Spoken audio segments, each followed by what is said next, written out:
एक बात आपने ज़रूर माइंड में रखनी है, कोई भी कंट्री ऐसी नहीं है जो कि आपको पहले ही दिन करोड़पति बना दे, आपको थोड़ा समय वेट करना पड़ेगा। आज अमेरिका में कम से कम 1 से 1.5 करोड़ लोग जो हैं इलीगल रह रहे हैं। सो जो बहुत ज़्यादा अनलकी हैं उनको वापस आना पड़ रहा है, लेकिन संकेत सीधा है सरकार का कि आने वाले समय में आपको एंट्री नहीं दी जाएगी। आज बहुत सारी कंट्रीज ऐसी भी हैं जो कि विद इन वीक आपको वीज़ा अलॉट करती है। तो ना ही अमेरिका, ना ही कनाडा और ना ही यूरोप की भी कोई बड़ी कंट्री आपको एंट्री रिस्ट्रिक्ट करेगी। तो अगर आपका सपना है इन कंट्रीज में जाना तो अपना सपना दबाइए मत, लेकिन ज़रूरत है आपको अपने डॉक्यूमेंट्स जो प्रिपेयर करने की। नमस्कार, मैं हूं लवीशा वर्मा, स्वागत करती हूं आपका दस्तक टीवी पे। तो आज हम बात करने वाले एक बहुत ही इंपॉर्टेंट टॉपिक पे। जैसा कि हमने रिसेंटली देखा है कि यूएस से काफ़ी इंडियंस को वापस इंडिया में डिपोर्ट किया गया है और साथ ही साथ जो कनाडा है वो भी काफ़ी स्ट्रिक्ट हो गया है अब इंडियन इमिग्रेंट्स को लेके। तो अब हम इंडियंस के पास कौन कौन सी कंट्री में जाने का ऑप्शन है, कहाँ कहाँ जाके सेटल होने का ऑप्शन है, आज हम इस पे बात करने वाले हैं। तो हमारे साथ जुड़ चुके हैं बीबी के director Amit ji. Hello sir. Hello, स्वागत है आपका हमारे पॉडकास्ट में। Thank you very much. तो सर मेरा सबसे पहला सवाल आपसे ये है कि जैसे कि हम अभी देख रहे हैं काफ़ी दिनों से कि बहुत सारी कंट्रीज़ की फॉरेन पॉलिसीज चेंज हो रही हैं। जी बिल्कुल। जिसकी वजह से इंडियंस के लिए काफ़ी मुश्किल है कई कंट्री में अब जाना। जी बिल्कुल। तो अब हमारे पास कौन कौन सी कंट्रीज़ के लिए ऑप्शंस खुले हैं? जी देखिए, इंडियंस के लिए जाना अभी भी इतना बड़ा चैलेंज नहीं है जितना कि शो हो रहा है। अगर आप लीगल तरीके से जाते हैं तो आपके लिए कोई बड़ा चैलेंज नहीं है। मैं कहूँगा आज चाहे यूएस से भी हो, हम हज़ारों लोगों को यूएस से भेज चुके हैं, उनमें से तो कोई डिपोर्ट नहीं हुआ, कोई वापस नहीं आया। क्यों?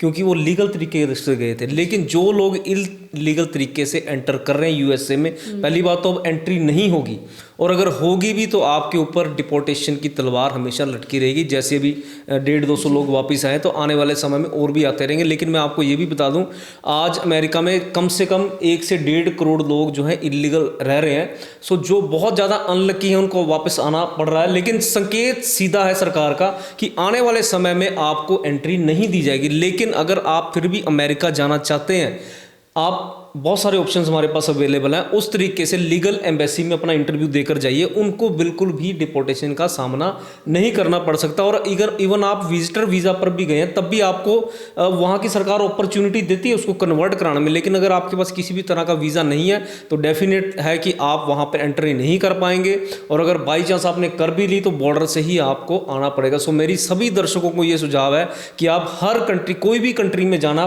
लीगल तरीके से जाइए। और जहाँ तक रही बात, जैसे हमने कनाडा की भी बात करते, कनाडा में भी करोड़ों भारतीय जो है यहाँ से पंजाब से हरियाणा से गए हुए हैं। तो उन्होंने क्या देखा वहाँ पे कि हम कनाडा में इतनी अपॉर्चुनिटीज़ नहीं है, उन्होंने कनाडा से भी मूव किया यूएसए में, जबकि कनाडा भी एक यूएसए के बराबर की कंट्री है, वो भी इलीगल वे से वहाँ पर एंट्री। सो उन्होंने भी अपना रिकॉर्ड खराब किया। सो जिस भी कंट्री में आपने जाना आपको थोड़ा समय देना चाहिए। सो मैं कहूँगा दर्शकों को पहला लीगल तरीके से जाएं। हर एक एम्बेसी का अपना रूल है, वहाँ का एप्लीकेशन फॉर्म है, वहाँ पे डॉक्यूमेंट आपने सबमिट करवाना है तो तब आपको वीज़ा मिलता है। और जिस कंट्री में आप गए हैं उस कंट्री को थोड़ा सा समय दें उसको जानने के लिए। हो सकता है आज के समय में आपकी कमाई कम हो, लेकिन जैसे जैसे आप वहाँ पर सेटल होते जाएंगे आपकी ज़िंदगियाँ सेटल होती जाएंगी। और एक बात आपने ज़रूर माइंड में रखनी है, कोई भी कंट्री ऐसी नहीं है जो कि आपको पहले ही दिन करोड़पति बना दे, आपको थोड़ा समय वेट करना पड़ेगा।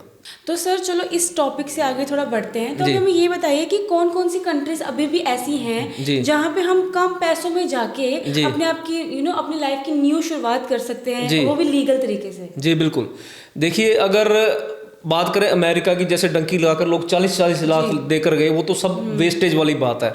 अमेरिका भी आपने जाना तो 20-25-30 हज़ार में भी वहाँ पर विजिटर वीज़ा अप्लाई करके पहुँचा जा सकता है। लेकिन अगर आप सोच रहे हैं कि वहाँ पर हमने जाकर आज ही सेटल हो जाए, तो इन बड़ी बड़ी कंट्रीज में जाकर एकदम से सेटल होना बहुत ज़्यादा मुश्किल है। अगर आप सेटल हो, अगर आपको जॉब मिल भी जाती है तो इन कंट्रीज में खर्चे बहुत ज़्यादा, तो आपको बैकअप जो है 10-12 लाख की लेकर चलना पड़ता है। लेकिन अगर आप चाहते हैं कि बिना बैकअप के आपके पास जाना, एक बार चलो 1 लाख 2 लाख 3 लाख रुपए लगाकर मैंने जाना है, तो आपको कोशिश करनी चाहिए कि यूरोप की जो कंट्रीज़ हैं वहाँ पर आप जा सकते हैं, या फिर कंट्रीज जो रशिया से अलग हुए आज की डेट में, जैसे अजरबैजान है एक कंट्री, वहाँ पर आज आप उतरते हैं, साथ ही आपको जो है वहाँ पर काम भी मिलता है और आपकी इनकम भी उस हिसाब से शुरू हो जाती है कि आपके खर्चे उतने नहीं होते, तो आप सेविंग कर सकते हैं। सो टारगेट आपको हमेशा करना चाहिए। अगर आपकी पॉकेट लिमिटेड है तो आपको ऐसे कंट्रीज में टारगेट करना चाहिए जिसमें बहुत ज़्यादा खर्चे खर्चे बहुत कम हो और इनकम एटलीस्ट इतनी हो जितना कि आप भारत में कमाते, ताकि बाहर जाने का कुछ फायदा हो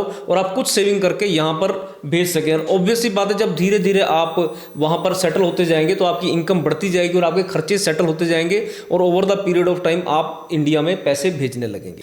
तो सर आपने अभी अभी जो है यूरोप की बात करी है कि इंडियंस के लिए यूरोप जो है खुला रहता है हमेशा।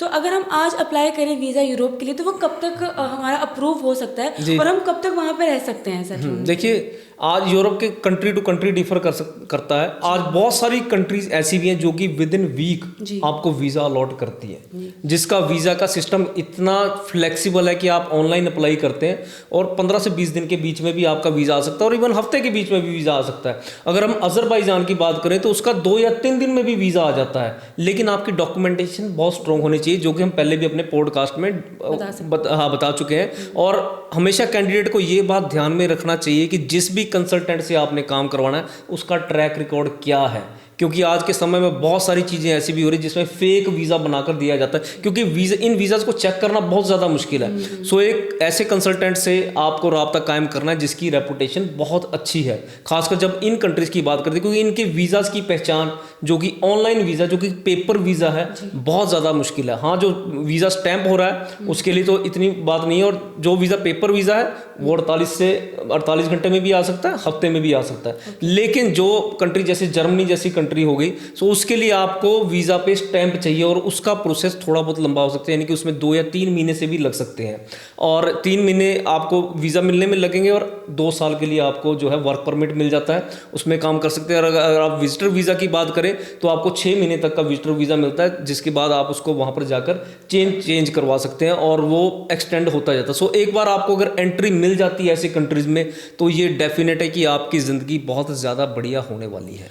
तो sir what is the difference between stamp वाला वीज़ा एंड जो है पेपर वीज़ा? हाँ, देखिए, पेपर वीज़ा वो है जिसमें कि आपको सिर्फ ऑनलाइन अप्लाई करना है, आपको एम्बेसी नहीं जाना। अच्छा। आपको घर बैठे ही आपका वीज़ा प्राप्त होगा, जो भी आपके डॉक्यूमेंट्स होंगे वो कंप्यूटर द्वारा अपलोड कर दिए जाएंगे, आपका फॉर्म ऑनलाइन जाएगा और आपको जो उसका रिजल्ट भी है ऑनलाइन मिलेगा। लेकिन जो स्टैंप वीज़ा है उसके लिए आपको एम्बेसी जाना पड़ेगा, पहले अपॉइंटमेंट लेनी पड़ेगी और जो वीज़ा होगा आपके घर में आएगा बाय कुरियर। और जब वो आएगा वीज़ा तो आपके जो आपके पासपोर्ट है उसके ऊपर स्टैंप लगी होगी उस कंट्री की, उस पर लिखा होगा कि इतने अवधि का वीज़ा आपको ग्रांट कर दिया। ये बेसिक डिफरेंस है। ओके, तो जो ये पेपर वीज़ा होता है इसकी ऑथेंटिसिटी भी उतनी ही है जितनी कि हमारी स्टैम्प वीज़ा की होती है? बिल्कुल बिल्कुल, उसी पेपर वीज़ा से आप दूसरे कंट्री में एंट्री करते हैं, उस पर बार कोड स्कैन कोड होते हैं जो कि आपको स्कैन करना होता है। जब आप यहाँ पे एयरपोर्ट पे जाते हैं तब भी वो चीज़ें स्कैन होती हैं। अच्छा। और जब वहाँ पे एंट्री लेते हैं तब भी वहाँ पे स्कैन होती है। सो उसमें मेरा कहने का जो इसमें फ्रॉड हो सकता है, कहने का मतलब ये है कि आपको हो सकता है